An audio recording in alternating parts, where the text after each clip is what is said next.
What is going on, guys? So today we're going to be talking about stress, cortisol level, and basically how this is super underrated for fat loss. So we're going to dive really, really deep into this. So stress can seriously impact your fat loss effort. In fact, it's probably one of the most sabotaging things, and maybe for not the reasons that you might traditionally think of. When you actually are constantly stressed, not only will you produce more cortisol, which is a hormone that's it increases when you're more stressed. This is the thing that promotes fat storage around the midsection and just like overall fat storage in general. Okay. So if you don't manage your stress and you're not managing your calories effectively, you're going to basically gain a ton more fat compared to someone who is not as stressed. In fact, stress is probably one of the biggest indicators for longevity and mortality. Like if you're super hyper stressed all the time, you don't know how to manage your emotions, you don't know how to manage your stress levels. Well, this is going to severely impact it's like a silent killer. It's literally one of the things that's going to like, if you're super stressed, it's going to impact like how long you're going to live. Strongly supported in the literature. And so why is managing stress so important for fat loss? Well, stress is basically related to the cortisol levels, which is your hormones. Chronic stress leads to elevated levels of cortisol, which can increase your appetite and cravings for high calorie comfort foods. And cortisol actually encourages fat storage, particularly around the belly. Okay. So when you think about stress, I don't know about you, but when I was studying when I was like a little university student, physical therapy student, one of the main things around exam times, like I remember it was just like we would have like 8 exams in like a span of like 4 days, which is insane. And this is when I wasn't sleeping well. I'm just like stressed in my mind, I'm like studying pharmacology. I'm at the same time I'm studying all these different types of things. It's super hard. And I remember one of the things was like when I'm stressed, I just emotionally eat. And one big reason is because when you're like super stressed out, this increases appetite. Like some people are saying, hey, when I'm stressed out, I'm going to eat. For a lot of people, if you increase the cortisol level, it's going to increase your appetite and cravings for like especially like sugary stuff, right? And that's why people oftentimes emotionally eat. Number two, it interferes with sleep, right? So stress can make it really, really hard for you to fall asleep and stay asleep. And so one of the things is if you're like waking up at 3 a.m. in the morning and you're just like, it's hard for you to get back to sleep, oftentimes it's simply because you're super stressed out. It could be a sign of depression potentially. If so, definitely go see your doctor. So if you're not actually sleeping well, this is going to disrupt fat loss by affecting obviously your hunger hormones, as previously mentioned, ghrelin and leptin, right? And it reduces recovery from exercise, which increases your risk of injury. You can't push as hard in the gym. And so, with stress specifically, it triggers things like emotional eating, and many people turn to food as a way to cope with stress. Often it leads to overeating, and obviously, if you're in a calorie surplus, you're going to gain a lot more weight. Okay, so that's how stress can really impact fat loss. And so, how can you manage this? Well, some of the tools that we practice here is mindfulness, meditation, super effective tool just to dampen down your central nervous system. Heart rate goes down. So maybe set aside 5-10 minutes each day, preferably maybe in the morning, start your day right. You can use apps. You can get regular exercise. This is the best way for at least a lot of people to manage their emotions, manage their stress level. Literally exercise. I don't know if you've ever gone for a walk and felt bad. Go for a walk, you feel good all the time. And so step number three, try to relax. Sitting by the beach sometime would be really, really nice. Maybe do some reading, gardening, spend some time with the people that you love. Great way for you to alleviate stress. And here's like the final thoughts around stress management, guys. Stress is seriously one of the silent saboteurs of fat loss, but it can be heavily managed. You can incorporate tools like mindfulness, you can regular exercise, you can relax into your routine, you can keep your cortisol in check, improve your mood, right? Stay on track, become more consistent. Then you can be able to hit your fat loss goals. And here's one of the things around stress management, around weight loss in particular.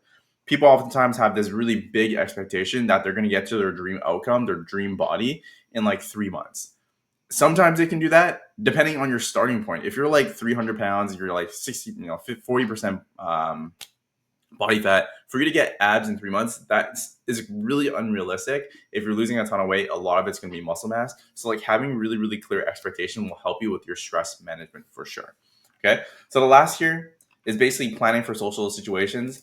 And so social situations is probably one of the biggest barriers or challenges when you're staying on track for fat loss. Obviously, for our clients, we basically tell them exactly what to eat when they're traveling. If they're going to New York, we tell them what to eat so that they can stay on track. But it's part of their plan, whether it's eating out with friends, attending parties, go on vacations. Really easy to overindulge and consume more calories than planned. And you can have a strategy in place for these situations so you can enjoy yourself without actually derailing your progress. So I'll tell you how to do that too. So planning for social situation is super important for fat loss, guys. So food choice is really, really important. Restaurant parties often have very high calorie dense foods, obviously making it very easy to overeat. So something that's like very calorie dense is like a chocolate bar compared to like, something like a salad, which is very high volume, but you get way more salad than you do for like one measly chocolate bar, right? So having a plan helps you navigate these choices without actually feeling deprived or guilty. Okay. Number two, peer pressure in social situations. People may encourage you to overindulge, especially my grandma.